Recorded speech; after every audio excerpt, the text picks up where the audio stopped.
E aí, galera, a gente vai continuar aqui com as aulas de suporte à disciplina ELT 090, Laboratório de Circuitos Eletrônicos 2.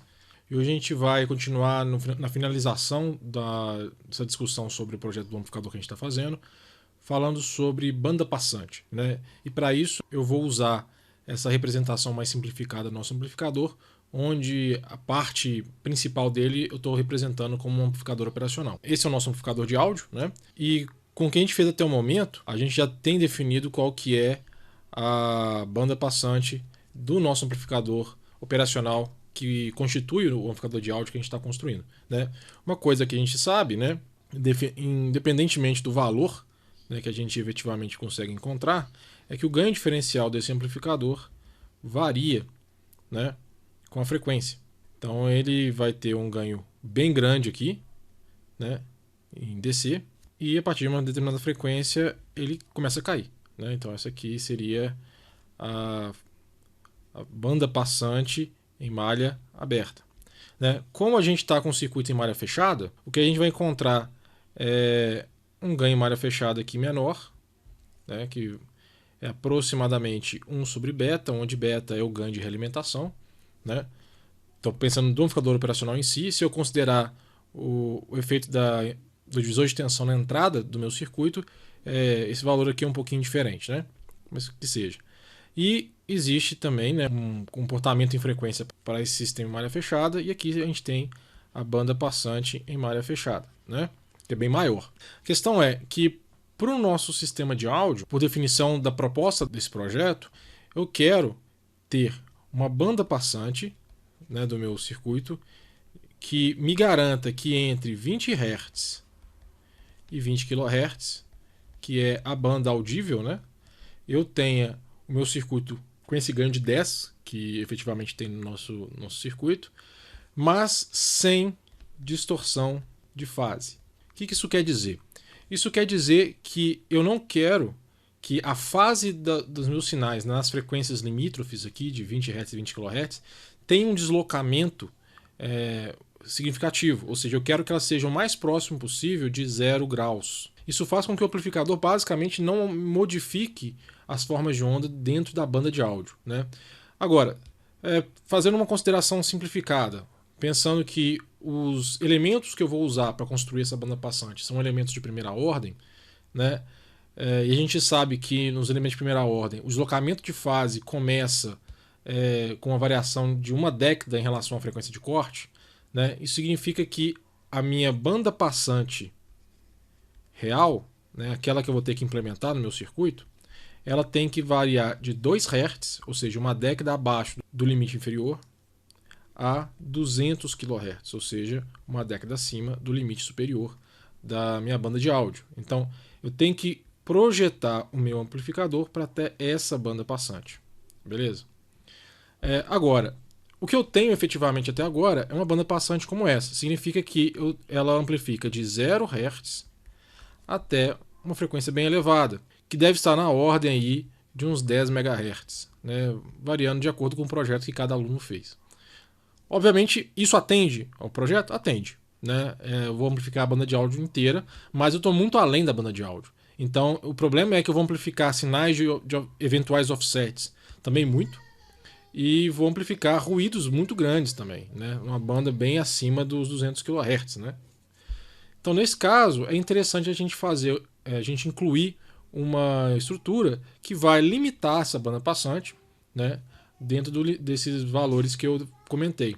Agora, eu não quero fazer isso modificando o amplificador operacional, porque modificar essa banda passante me obriga a mexer em impedâncias internas ou mexer na capacitância de milha do segundo estágio, ou algo desse tipo, e isso vai impactar ganho e outros figuras de mérito, como slew rate e coisas assim.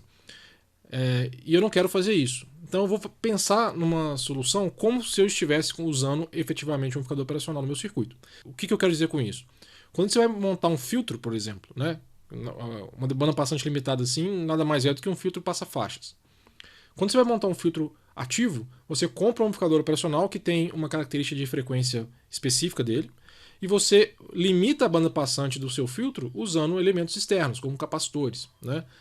E é isso que a gente vai fazer. A gente vai incluir capacitores no nosso circuito de realimentação e no condicionamento de entrada da nossa fonte para limitar a banda passante nesses valores. Beleza?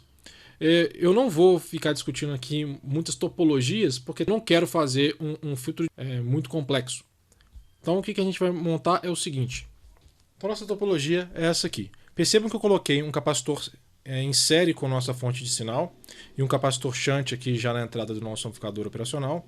E eu coloquei um capacitor também em série com a resistência shunt da realimentação. Beleza? O que eu espero fazer com esse circuito aqui? Eu espero definir uma banda passante de forma que o meu ganho do circuito, em função da frequência, tenha um comportamento passa-faixas assim.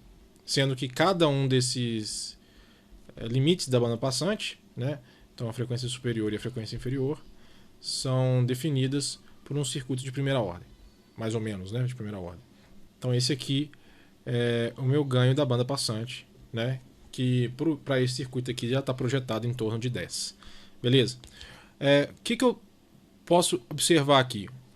Primeiro falando sobre o circuito de entrada, né, esse circuito aqui. Né? A gente pode observar o seguinte, que o capacitor C1 ele é um capacitor de bloqueio, então ele tem a função de bloquear a corrente contínua e obviamente ele vai afetar a frequência inferior. Então ele é um circuito a se pensar para definir a frequência de corte inferior do meu elemento. Já o capacitor C2, ele é um capacitor que ele curta o circuito sinal em altas frequências, então ele é um capacitor que vai afetar a banda passante superior. Né? No caso do capacitor C3, percebam o seguinte, quando a frequência começa a ir próximo de zero, ou em zero especificamente, ou seja, em corrente contínua, esse capacitor se encontra aberto. E ele faz com que o ganho do meu circuito operacional agora seja basicamente 1, né? Porque eu estou abrindo o resistor R1. Né? Então a gente pode ver que ele também vai afetar a região de baixa frequência. Né? Só que ele basicamente consegue fazer com que, para correntes contínuas, o ganho do amplificador operacional seja 1. Ele não consegue atenuar abaixo disso. Né? Então ele é um elemento interessante, mas ele está presente principalmente para minimizar efeitos de eventuais offsets. Né? Como na maioria dos casos, né, a nossa entrada aqui é feita com TBJ, isso vai fazer com que exista uma tensão contínua existente na entrada no meu circuito. Eu não posso garantir 100% que vai existir um equilíbrio entre essas duas tensões nas duas entradas do amplificador. Com isso vai ter um pequeno offset de entrada. E se eu fazer essa montagem com esse capacitor C3, eu vou garantir que esse offset de entrada vai ser amplificado por 1, que vai produzir um offset de saída relativamente baixo. Né? Então ele ajuda a minimizar o offset, além do que a gente já fez com as modificações topológicas internas do nosso amplificador operacional. Beleza? Então é interessante. A questão agora é que para a região de baixa frequência, eu tenho dois elementos que vão afetar o meu circuito. Né?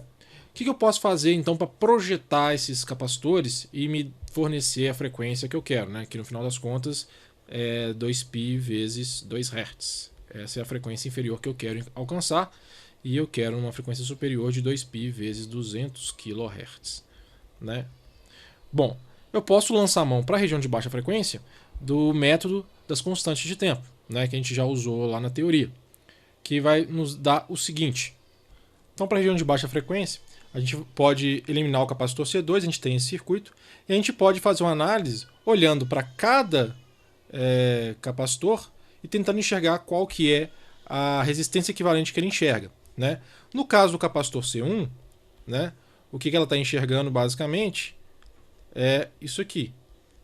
Né? Uma vez que eu posso fazer uma consideração idealizada e afirmar que a resistência de entrada aqui é aproximadamente infinita.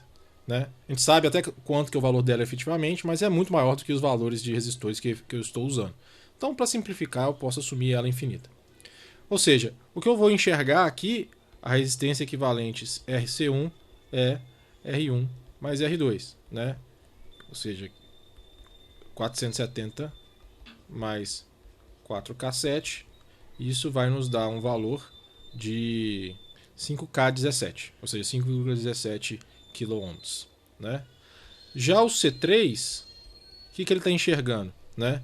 Eu tenho que lembrar, para analisar o C3, eu curto-circuitei VI, curto-circuitei C1.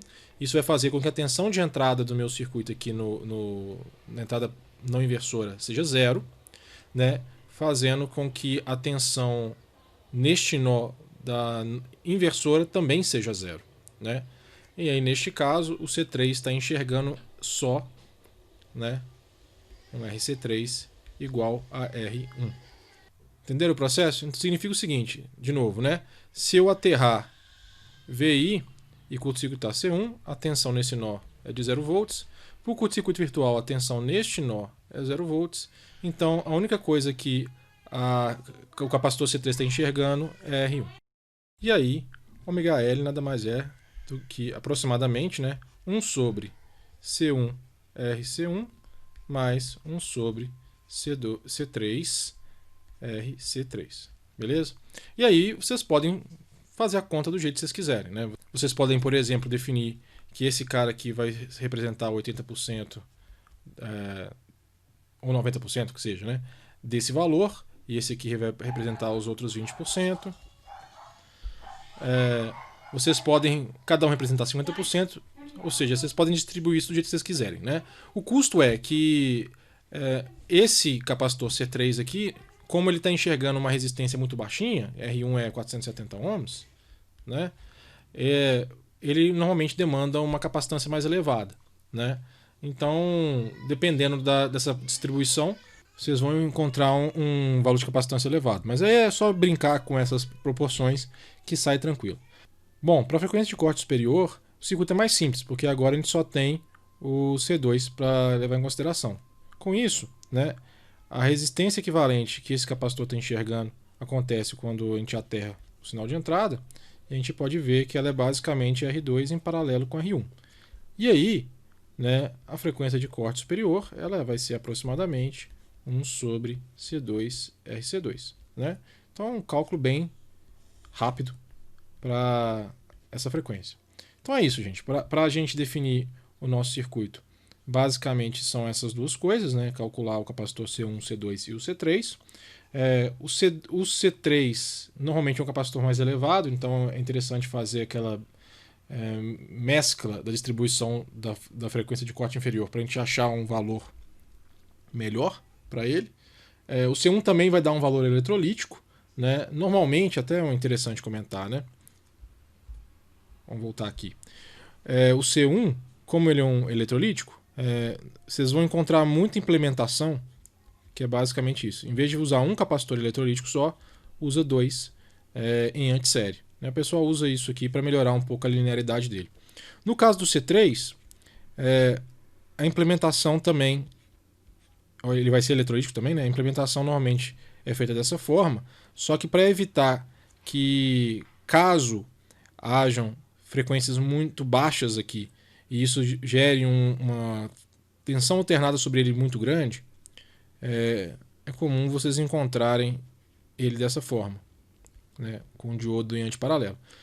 Qual que é a ideia? A ideia é que na frequência de operação do meu circuito, a tensão alternada sobre esse capacitor vai ser tão baixinha que não vai fazer muita diferença o fato dele ser eletrolítico não, né? Agora, se você por acaso deu azar de aparecer frequências muito baixas aqui, né, abaixo da frequência de corte desse circuito, a tensão alternada sobre esse capacitor começa a ficar muito grande e isso pode gerar alguns problemas, porque um capacitor eletrolítico é polarizado, né? Então, para evitar isso, o pessoal coloca esse diodo em antiparalelo para grampear a tensão negativa sobre o capacitor.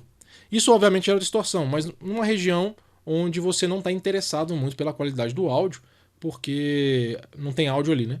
Basicamente isso. Então é isso, gente. Sobre implementação também tem esses detalhes interessantes. Joia? Então é isso. Então, um grande abraço. Até a próxima aula.